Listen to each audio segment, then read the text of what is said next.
Welcome to the deep dive. If you need a shortcut to getting really thoroughly informed on some of the most complex areas in tech and business, well, you're in the right place. Absolutely. Today we're diving into the intersection of AI and robotics, and it is a pretty high stakes and volatile area right now. It really is. We've gone through a huge stack of sources, everything from, life-saving medical tech to these massive global retail trends. And we've distilled all that information down to the crucial nuggets you really need to understand what's happening right now. We're talking about genuine paradigm shifts. Yeah, not just theory. So our mission today is to give you not just the facts, but the context. We've broken it down into three big themes. First, how AI is speeding up life or death decisions in stroke diagnosis. Right, where that saying time is brain is literally true. Exactly. Then second, we're going to look at the hard data behind these record-breaking e-commerce sales. And show how analytics are basically driving trillions of dollars in spending. It's kind of mind-boggling. It is. And finally, we'll tackle the explosive world of humanoid robotics, the money, the market bubble warnings, and one of the most stunning hardware breakthroughs I think we've seen in a long time. There's a lot to get through. A lot to cover. So let's just jump right in. Let's start with healthcare. Okay, so let's focus on a company called Viz.ai. They were founded back in 2016. The big news is they just secured a really crucial FDA clearance for their stroke diagnosis algorithms. And that FDA clearance, that's more than just a regulatory stamp of approval, right? It's a huge validation. Oh, it's a massive validation. For anyone trying to get up to speed on this, the core idea is actually pretty straightforward, but the impact it's radical. So how does it actually work? The algorithm basically works on CT scans. Yeah. It analyzes them automatically, almost instantly, to find blockages in the major blood vessels in the brain. Which is the classic sign of a major stroke. Classic sign. And, historically, that detection depends completely on a human radiologist looking at the scan, often in a queue. And that's where the delay happens. So you hear this term, parallel workflow. What does that actually mean in, say, a busy ER? It means you're getting rid of the line. You're eliminating that queue.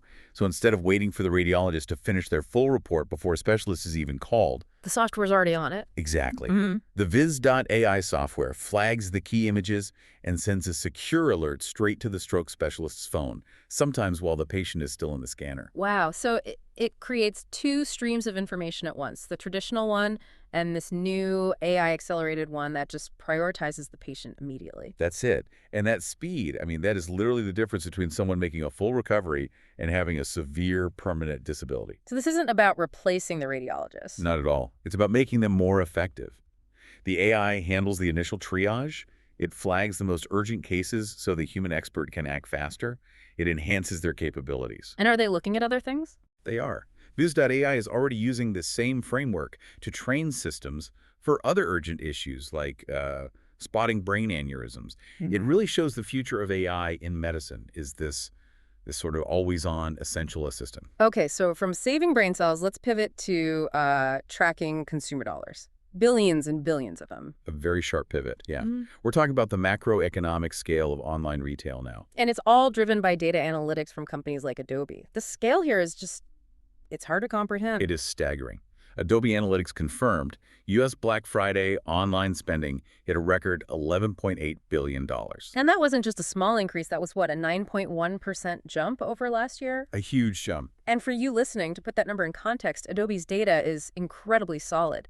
They track over $1 trillion with the TOS retail site visits. They have this unmatched view of what people are doing. Right, and that's the deeper insight here. The increase isn't just more people shopping. It's driven by how effective these sophisticated AI models have become. At doing what, exactly? Well, at everything.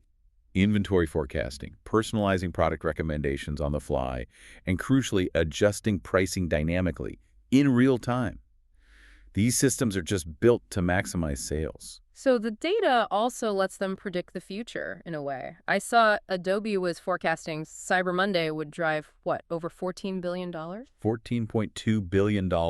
And that kind of prediction lets retailers get ahead of the curve. They can adjust their inventory, their marketing spend before the traffic even arrives. Was there anything in the data that, stood out as a specific trend? There was one fascinating thing. The categories that did particularly well were luxury apparel and accessories. Huh.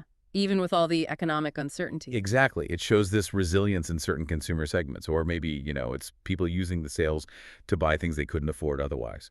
But either way, it proves that targeted AI-driven campaigns can still capture that high margin spending. Okay, moving from AI analysis to, well, to AI hardware. Let's shift gears and look at the world of humanoid robotics. It's a sector that's just exploding, but there are some serious warning signs flashing. Right. And for this segment, let's take a slightly slower, more measured pace. The details here are important. We're talking about huge financial risks and really profound engineering challenges. Okay, so let's start with the boom and this potential bubble risk that seems to be centered in China. It is. After that big gala where Unitree's dancing robots appeared, the whole sector just went wild. Related stocks shot up almost 30%. And the long-term projections are just astronomical, a $7 trillion market by 2050. That's the projection.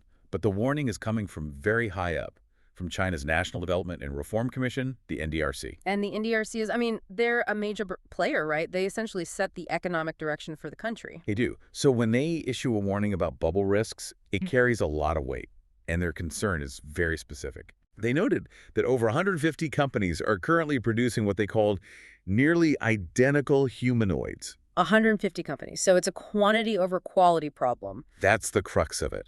When you have that many startups making basically the same thing without any real differentiation, you get a saturated market. Yeah. The NDRC is worried all this. This noise could choke off the investment needed for real innovation. So the market could collapse before the tech even gets a chance to mature. That's the fear. It's a classic sign of market hype, fueled by a flood of VC money chasing a trend. Well, speaking of high-stakes financial situations, we should probably talk about that lawsuit involving Figure AI, the NVIDIA-backed startup. Yes. This is shaping up to be what could be the industry's first major whistleblower case around robot safety. So what's the core of the lawsuit? It involves Robert Grundle, their former head of product safety. He's claiming he was fired just days after he warned executives that the company's robots were, and this is a quote, powerful enough to fracture a human skull. And the timing of this is important, too. He alleges that the company's whole safety roadmap was basically gutted right after Figure AI closed a massive funding round.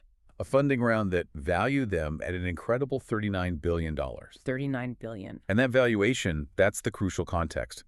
For a company that's still pretty early in its product development, that number signals extreme pressure to commercialize and deploy fast. So you have this tension between moving fast to justify the valuation and the slow, careful process you need to ensure safety. A deep systemic tension. Now, Figure AI denies all the claims, but the case itself highlights this core conflict in the robotics world. It's definitely a story to watch. You could set legal precedents for years to come. Okay, so let's turn from the financial and legal risks to a pure engineering breakthrough, something that tackles what is maybe the hardest physical problem in all of robotics. Replicating the human hand. Exactly. We're talking about a Polish startup called Clone Robotics. And the complexity here is it's astonishing. Just as a quick data point, the human hand has over 34 muscles, more than 100 ligaments, all packed into this tiny space.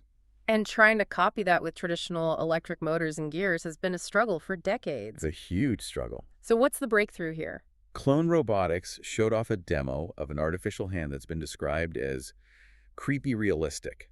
And not just how it looks, but in how it can mirror the really intricate movements of a person. So how do they do it? It's not motors. No, it's totally different. The intelligence comes from a neural network trained on hours of human hand video. But the revolutionary part is how it's powered. It uses water-powered myofiber muscles. Wait, water-powered muscles, how does that even work? And how is it different from, say, hydraulics? Well, traditional actuators are rigid, they're heavy, they're often jerky. Myofiber muscles are different. They're artificial muscles that use fluid pressure, in this case just water, to contract and expand. A lot more like real biology. So they're softer, more compliant. Exactly. That compliance is key for getting a soft touch or fine motor control, which rigid systems really struggle with. And it's also intrinsically safer. It's not going to just suddenly fracture something. And what about durability? That seems like it could be a weak point. You'd think so, but they've tested these myofiber muscles through 650,000 cycles with no signs of fatigue. 650,000? That level of durability, combined with this biomimicry, it's a huge verifiable hardware achievement. It could redefine everything from prosthetics to humanoids. That is genuinely incredible. Okay, let's pick up the pace now for a rapid-fire rundown of some top trending AI tools that can boost your productivity. This is all about utility for you, the listener. Okay, and we're seeing a lot of tools focused on personal branding, automating your workspace, and even design. All right, let's start with personal branding. We've got Aragon. If you need realistic, professional AI photos of yourself for something like LinkedIn, but you don't want the hassle of a photo shoot, this is it.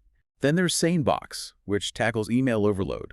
It's an AI that figures out what's important, keeps that in your inbox, and organizes the rest so you can actually focus. For teams, there's Onyx. You can think of it as an AI workspace for researching and creating, and it uses your whole team's collective knowledge so nothing gets lost. And sticking with teamwork, there's Taskade AI. It's an all-in-one platform that streamlines workflows, summarizes meetings, that sort of thing. And then for the developers listening, there's a new one called Combi. It's an AI model that can apparently look at a UI design like a sketch and then write the code for it, almost like a human developer would. Which is pretty amazing. Mm. And finally, for anyone who lives on video calls, there's Crystal Sound. It's an app for real-time noise canceling. It kills background noise on both ends and even has a voice changer. So these tools really show how AI is being applied to solve these everyday workflow problems, from your headshot to your code base. We've covered a huge amount of ground today. We started with life-saving AI, getting FDA clearance in hospitals, then we jumped to the trillion-dollar trends in e-commerce, and we finished by digging into the high-pressure world of humanoids, from market bubbles to biomimicking muscles. And based on that breakthrough from clone robotics, I'll leave you with one final thought to think about.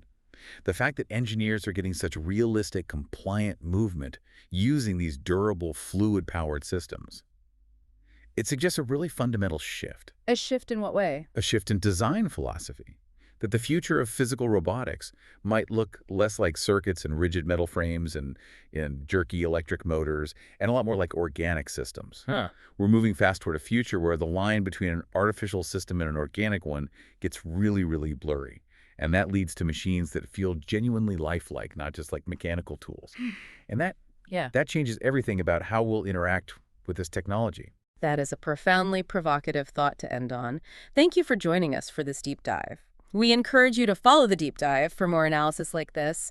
And please share this with someone else who loves learning about these topics. See you in the next deep